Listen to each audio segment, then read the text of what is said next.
The question is this dichotomy between natural causal explanation and God's existence, on the other hand, is that tension real?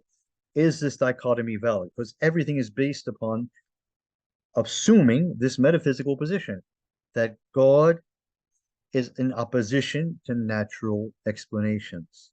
God's existence is in opposition to causal explanations in the world.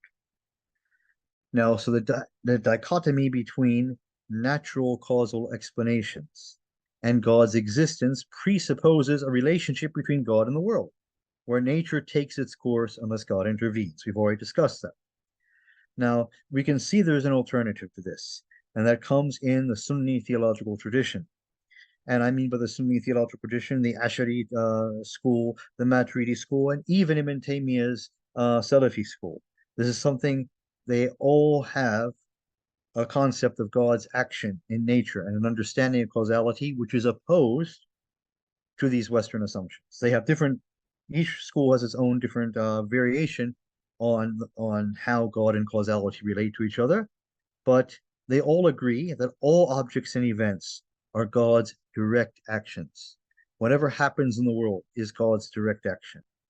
So the cause, the thing that you identify as a cause in nature, the thing you identify as the effect, and the thing you identify as the event where something happened, all those things are directly created by God. So causes and effects that we see in nature are patterns, patterns in God's actions. That's all they are. They are patterns. God acts in a certain way, and his actions according to a certain habit or lead to us seeing patterns in his actions because he acts consistently. And those patterns we describe as cause and effect. So basically, if you look at fire and cotton, that's a famous example everyone likes to use for their divine action models about how God relates to natural causality. They say God, the Ash'ari occasionalists, for instance, would say God creates the fire.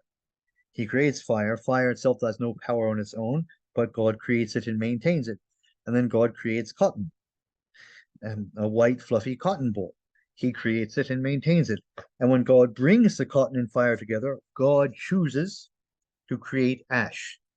He creates ash at that occasion, the occasion when he brings the fire and cotton together. The fire isn't the actual metaphysical cause of the ash or the burning of the cotton. It's just that God just chooses to create ash as a habit, or because it is his will and wisdom to do so whenever he brings the cotton together with the fire.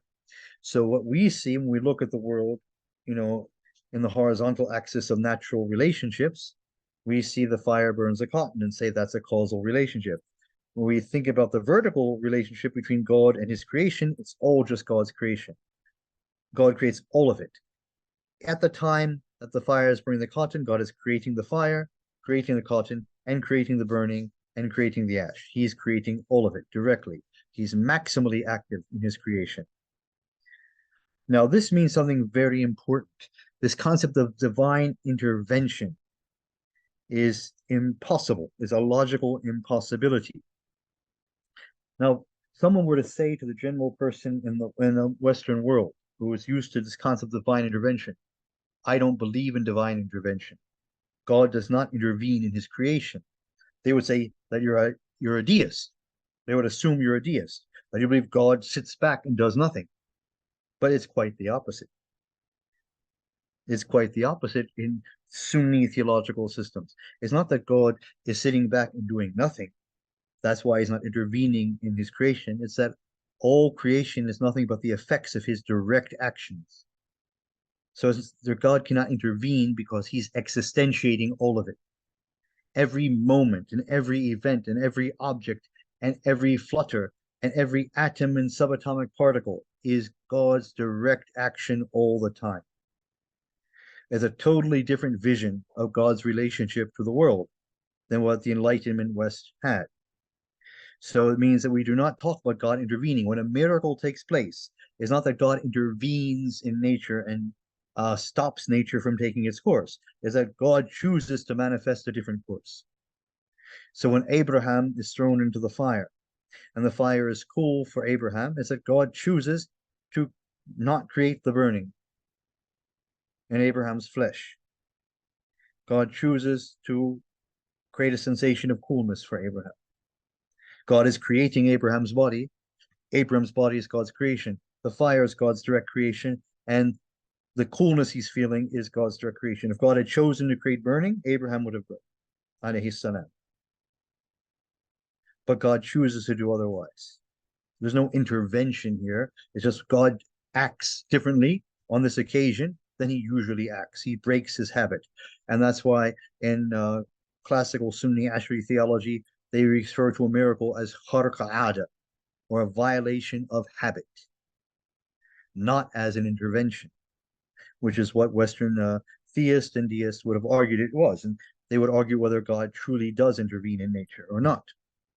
But the idea of intervention is alien concept to a theological system which believes that everything is God's direct action.